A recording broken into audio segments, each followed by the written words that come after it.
From the 22 News Plus studio,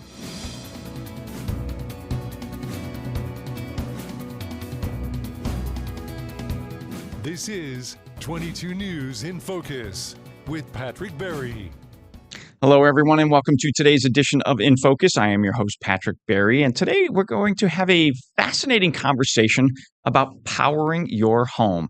We're here in the 22 News Plus studio with Thomas Flaherty. He is the general manager of the Westfield Gas and Electric Light Department and Whip City Fiber. And we're going to talk today about how the electricity goes from point A to the outlets in your home. Tom, thanks for joining me. I appreciate it. Oh, no problem, Patrick. Happy to be here. This sounds like a very boring conversation. Yeah, it was like but you fascinating. I was like, but you and I are here to make it exciting. And it is one of those things nobody thinks about. You know, I plug my phone into the wall to charge my cell phone, but I don't understand how that happens. You know, other than, you know, as a kid sticking a fork in there, getting zapped, and my mother telling me, that's why we told you not to do that. yeah, it's a cool process, but you know, when you don't think about it until you don't have it, right? Exactly. Until you have an outage or you're impacted in some way. So how does power get generated? Maybe it's not just in Westfield, but just generally. How is power generated? So there's a variety of power sources, right? You have, you know, the popular ones: nuclear, natural gas fired, oil fired. You then also have the new ones, like when you look at the solar panels that you see. You know, the easiest ones are as you're driving down the highway, and then you also see wind. You know, if you go up to what used to be Brody Mountain or Jiminy Peak, you have quite a few wind turbines up there. And now you have the, you know, somewhat whatever controversial, however you want to go about it, you know, with the offshore wind. Offshore wind was really going to be a lifesaver for Massachusetts to reach their environmental, you know, non-emitting energy goals.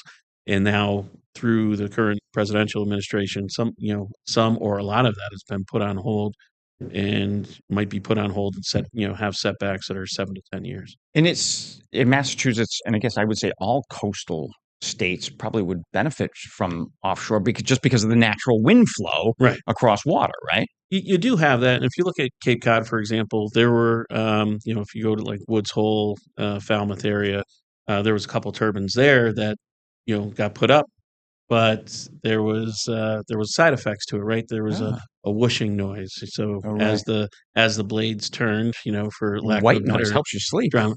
Yeah, I would think so too. But you know, the people in those areas stopped it, and they actually shut it down after it was built and running. Oh, wow. You know, if you look at, you know, people in, you know, Nantucket or Martha's Vineyard, that, you know, their vista is going to get ruined. You know, they want green energy, they want non-emitting generation, but they don't want to see here. Bananas build absolutely nothing anywhere near anyone. Exactly. Right. So you have, you know, everybody wants electricity when you want it. When you don't have it, you want it more, and you're angry about it or you're inconvenienced. But when you look at you know, where I come from, I try to come from a common sense standpoint, and my friends might think, you know, Tom Flaherty and common sense don't relate together. But you need a diverse fuel mix to have reality here in especially in New England. So we have these options. So you've got wind, you've got coal, you've got all these coal is very minimal. So we're down in New England down to one coal plant that's in New Hampshire, and they're actually in the process of winding down. So coal is going away. Natural gas. Natural gas is the primary. So natural gas today, you know, as I was you know, chit-chatting with you earlier, is that 70% of the generation mix right now in New England is natural gas. So how do these forms, and let's take gas, for example. How do you turn a gas into charging my cell phone? Yeah, so a lot of it it's simple in simple theory, right? So you says the guy who does it every day. I don't do it. I just try to talk about it. You know, my you've got people. My strength, yeah, I've got people. My strength is actually procuring power in natural gas commodities for the Westfield Gas and Electric, right? So that's one of the huge value or the larger values that I brought to the department. But with natural gas, typically you're creating steam that's going to then, you know, power a turbine that's going to spin, and, you know, you have magnets involved, and you take that, you know, that generates the electricity. Then that's brought out to an on-site substation. So then that within that substation, there's transformers that transfer it to 115 kVA or 345 kVA. That means nothing to you, but when you go out the door and you see the transmission lines, there's fresh 345 kV transmission lines, which are a lot of power, right? Right. Don't touch it. But that's what's bringing the power out to the investor-owned utilities or the municipal utilities like Westfield. And then it comes down to a substation where then it's put to a distribution level. So in Westfield, we have 23 kV primary transmission or distribution lines that go through Westfield. And then those go through a transformer, which, to describe those are the cans on the pole. Right. And that's all like bringing it from major power all the way down to your household, which is, out 220? into the grid. Yeah. Ish. So you have 220, which is two lines, two 110 or two 120 lines that are in your house. So the 220 will power your electric dryer, your electric hot water heater, or your electric stove. But most of your power in your house is going to be 110, 120 voltage. That's your standard outlet. So there's a lot of technical aspects of getting it from the wind turbine or the hydro machine, from the generator, or anywhere down to your own particular home. Right. So, and you kind of went through it. So you start with like the bigger picture of the power comes into the big Westfield G&E plant or wherever it might be, Yep. and then it's kind of pared down till it reaches your home. Yeah, so the simple thing here for Westfield is we have two substations. We have the Elm sub, which is at the corner of Elm Street and Meadow Street, right by the Great River Bridges. Mm-hmm. And then we also up on the north side, we have our Buck Pond substation. So both of those are fed by 115 kV lines that are coming in that are owned by Eversource. Eversource is a transmission company. And so we take that power off. So they're fed by different circuits. So if a transmission line goes down, which is would be a catastrophic fault, we're able to serve from the other substation because power will still continue to flow, and then we'll repower back up. If it's an extremely hot day in the summertime, we're going to have to make some choices at that point. Whether or not we're going to go into brownouts or how we're going to run those circuits. Well, folks, we hope you're on the edge of your seat talking about electricity. This is fascinating to me, but we need to take a commercial break. We'll be right back after this. This is 22 News in Focus with Patrick Berry.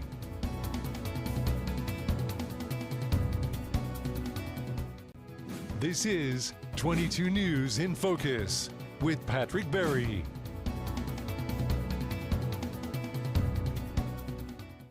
Welcome back to today's edition of In Focus. We're here in the 22 News Plus studio. I've got Tom Flaherty, General Manager of Westfield Gas and Electric Light Department and Whip City Fiber sitting across the desk from me.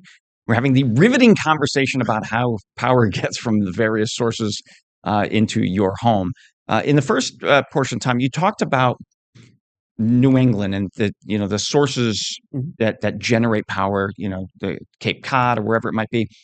Westfield is a municipal utility, so Westfield doesn't have its own wind farms or hydro plants or nuclear plants, so Westfield gets it from all these other places? We get it from all these other places. So we actually own a small percentage of Millstone 3, and we own a small percentage of Seabrook. So right now there's 3 nuclear generating plants in New England. So there's Millstone 2, Unit 2, and Millstone Unit 3, and then there's also Seabrook. So those are the 3 nuclear generators right now. Over the past 10 years or more now, Pilgrim, which was down in Plymouth, that was shut down. That was there was people beating the drums to get it closed down, and everybody was celebrating. Up in Vermont, Vermont Yankee, which is in Vernon, up on the Connecticut River, that was owned by Entergy. They won a fight with Vermont to stay open, and then they said, "Okay, we won. Now we're going to shut it down." So, so that was huge for New England, losing those 2 major power plants, and what was coming online was overwhelmingly natural gas. Over the last 30 years, natural gas has come online. It's replaced like Mount Tom Station as you go up 91. Yeah.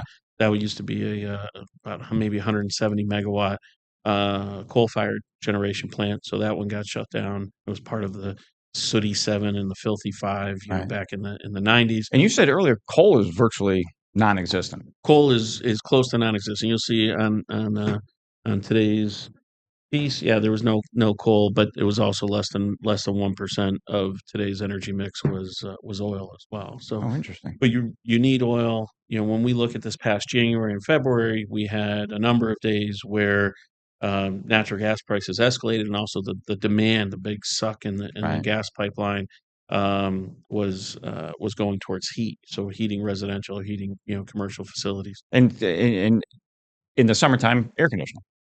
Right, but it's not as necessary. When you look at the heating Right. and the Heating is coal, necessary. yeah. So we got up to 25 to 30% oil fire generation, making up that New England mix. The other thing that we've run into, especially right now this summer and last summer, was we're in drought conditions, right? So there's typically a huge amount of power coming down from Canada and Hydro Quebec. So most of this year, the phase two line, so there's two phases that come into the northern New England from Hydro Quebec. The phase two line has really not been transporting power Interesting. into New England. So that's been something, and we've actually been exporting up to Canada, because the drought is, when you get up to Maine and Canada, much more severe than it is here in Western Mass. There's a lot of talk about green produced energy. We talked a little bit about windmills. Is solar an element of how local communities get power? Yeah, so solar is, but for when you look at solar or wind, solar for New England, when you look at that, Desert Southwest, it's great. yeah. New England, probably not so much. So it's 13 to 15% efficient. And what does efficient mean? It means it only runs 13 to 15% of the time in New England. So if you want to do simple math, 50% of the time would be only operating during the daytime, right? Right. So daytime, nighttime, and then when you break down days like today, where It's cloudy, for rainy. that, it's cloudy and rainy, and so now that brings solar down to 1% or less than 1% of the energy mix. Interesting. And on a good day, it might get up to 7 or 8% of the energy mix. If it's a bright sunny day like we've gone through for the past month. So you have to have that mix of different sources, because But then, if you're getting an abundance of solar, which we are in New England, because there are federal tax credits and there's incentives, there's solar RECs, renewable energy Right. credits that you can sell or you can retire. Most people sell them because there's a value to them. But you can go out and do that. But now what we're seeing is when you see peak power. And what's peak power? It's what time of day is the actual peak happening of demand. And that's going to be you're going through a heat wave, so it's going to be the fourth, fifth Right. day of a heat wave. But it used to be at between 2 and 5 in the afternoon, and now that's been pushed up to 7 or 8 o'clock at night because of solar. But the other thing that we're seeing with solar is now there could be an overabundance of it if it's not a hot day. So when you go this past month from August and now into late September, it's been pretty mild, right? So we haven't had a huge call for air conditioning.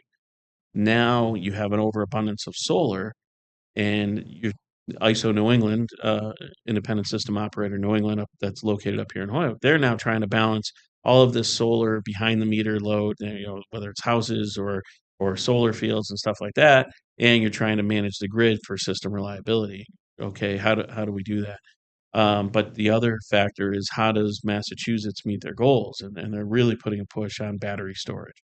And from being in Westfield, there was a 200 megawatt battery storage facility planned for the north side of Westfield, which touched onto the aquifer. So Right. there was a lot of pushback on that, and the developer, pulled the plug, for lack of a better Right. term. So they pulled out, and but they really need the battery storage, but it's also a new technology.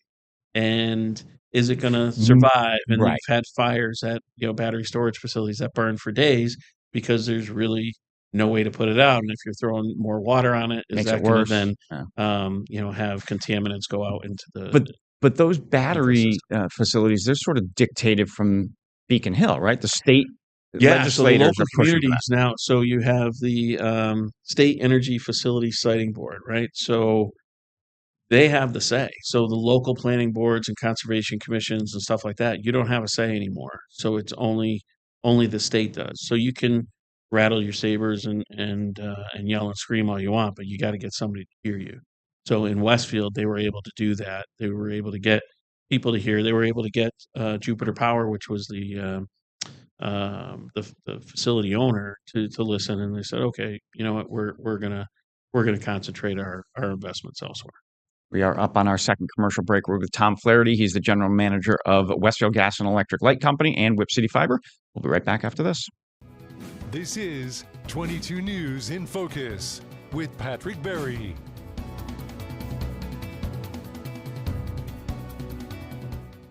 This is 22 News in Focus with Patrick Berry.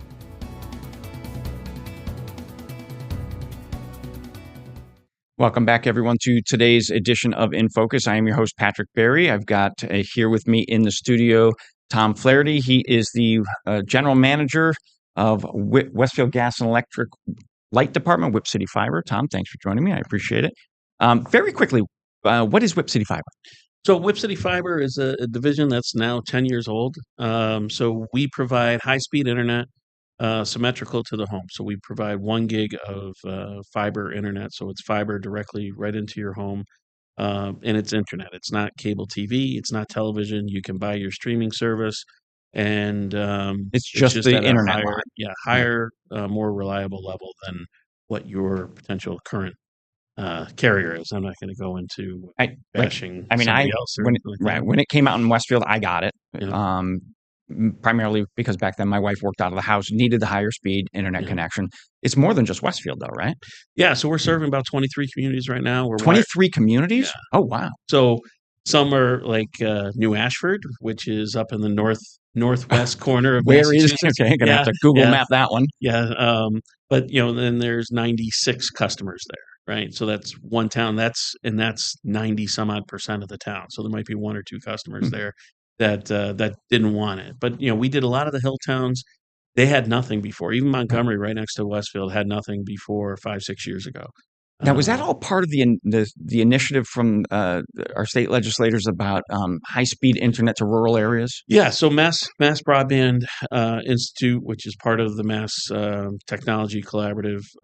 So it started with Governor Patrick, and then Governor Baker and Lieutenant Governor Polito really drove it forward. Okay. And we completed the last town under Governor Baker's administration. And they provided some financial incentives to these towns, but a lot of these towns, when I first came on, almost 5 years ago, there was a couple towns left, and they were scared to death, taking out $1 million bond. Right. And it's like $1 million, that's nothing. But for these towns, Yeah. that was a lot, and they were really taking on a lot of risk. And we partnered with them, and really our partnership just started as us trying to help them. Right. And then a business came out of it because they don't have the infrastructure, they don't have the capabilities. We have the billing system, we have the people, Right. we have the customer service, and we're moving forward with that. We're working with East Long Meadow right now. They're on the verge of construction there, and Southwick had a vote earlier this year not to do the full town and take out like a $16 million bond for that. Now they're doing a smaller, like $4 million project. That's what they're looking to go forward with. And the upside for that is there's various what we call meet points going into Southwick where Westfield touches. That Southwick really doesn't have to have that robust infrastructure because it's The almost border's like right there. neighborhoods Yeah. coming off of Westfield system. Fascinating. Fiber's a nice element, a business unit element to Westfield G&E. Yeah, we're at the point where probably the first quarter of next year with adding on West Springfield, where we'll have more fiber customers than we do electric customers. In Westfield. Interesting. So that's going to be our biggest customer. Let's go back to the electric conversation. I just wanted to touch on Whip City Fiber for a second. So when it comes to my electric bill, there's a bunch of things on there. So how, and we talked earlier about you're getting stuff from the Cape, Maine, New Hampshire, Vermont, wherever it might be. So how do you calculate everything that's on my bill? So very careful. We have to cover our costs, right? So we have to make a certain amount of money every year to be solvent. But when we're looking at, you have components that are energy supply, and then what makes up energy supply. So you have the actual generation portion, but then you have coming from all those, the hydro, that's coming the wind. from all these varied. So we have contracts. We have a variety of contracts with solar and wind, and also ownership. but we're buying through power purchase agreements. Um, we buy the power, but then there's also other aspects of cost, and there's like spinning reserves. So you have to pay plants that aren't necessarily generating, but they're ready to generate. So they have to respond to an emergency in 10 minutes. Okay. So if a major plant goes down, ISO New England is responsible for having all these other plants on Available. standby. Okay. So there's a cost to the standby. So you have 10-minute spinning reserves, you have 30-minute spinning reserves, and then there's a capacity scarcity event or pay for performance where, hey, it's this really hot day, you are going to be ready to run just in case there is this emergency. We've had a couple of those in the past couple of years that there's a huge cost to that. If you're not ready to run or you're not running when that happens, even if ISO doesn't tell you to run, when that event happens, you're gonna Wow. get costed out at it Because there's nothing worse, and we all know it, folks. There's nothing worse than not having electricity. You forget how it's there. You don't think about it. You head into the kitchen, flick the light on, bathroom, bedroom, whatever it might be. But when you flick that switch and nothing happens. Right. So then you're also paying for the distribution system. Right. So, when you look at Westfield, we have, I think, the second most miles of roads in Massachusetts. We're the third largest land-wise community Acreage, in Massachusetts when you're looking at the acreage. So you have to pay for that. You have to pay for we have an inventory of transformers. So we're all of our infrastructure, all of our trucks and equipment. A utility truck now costs over $350,000 for the larger trucks, and even the smaller squirt trucks, those are over $250,000 outfitted. So when you look at that, the number of people, then you come up with the sections of your bill. So you have energy supply, you have transmission and distribution, and those are the main components. You have energy efficiency. For us, that's just added in. So our bill in Westfield is pretty simple. So there's a customer charge which is low, and then you our all-in rate now for a residential customer is just over 17 cents. And for investor-owned utilities, I'm not going to bash them or any way, but they might be closer to 32 to 38 cents a kilowatt hour. So that's more than double what we are. Right. But there's a lot of social costs that are acted in there where their mass save or energy efficiency portion. So there might be 32 line items on their bill because of whatever state ruling or the DPU rules. They have to identify what each cost is, because before they used to push everything into one component, Right. and all the requirements that came from the DPU or from the state governments in various states needed to be outlined. And then you touched on it briefly, but out of all of that, just comes down to the individual homeowner's usage. Yeah, what you're using. Yeah. So I started my life in energy efficiency, and the cheapest kilowatt hour is the one you don't use, right? So when you're looking at energy efficiency and trying to manage, lighting or, cooling during the summertime, how warm can you handle it in the summertime, and how cold can you handle it in the wintertime? Right. So in trying to, turn off lights and find better ways in how to use electricity, that's going to control your bill. So change out your light bulbs, get the more energy efficient light bulbs, energy efficient air conditioners, HVAC systems, close your windows, lock them, do whatever you can. Close your windows, open your windows. Yeah. It's just depending on what it is. Saving energy is going to save you money. Right. Fantastic. Tom Flaherty from Westfield Gas and Electric. Thank you so very much for joining me today. Fascinating. See, folks, I told you it was going to be fascinating. Thanks, Tom. All right. Thanks, Patrick. This is 22 News in Focus with Patrick Berry.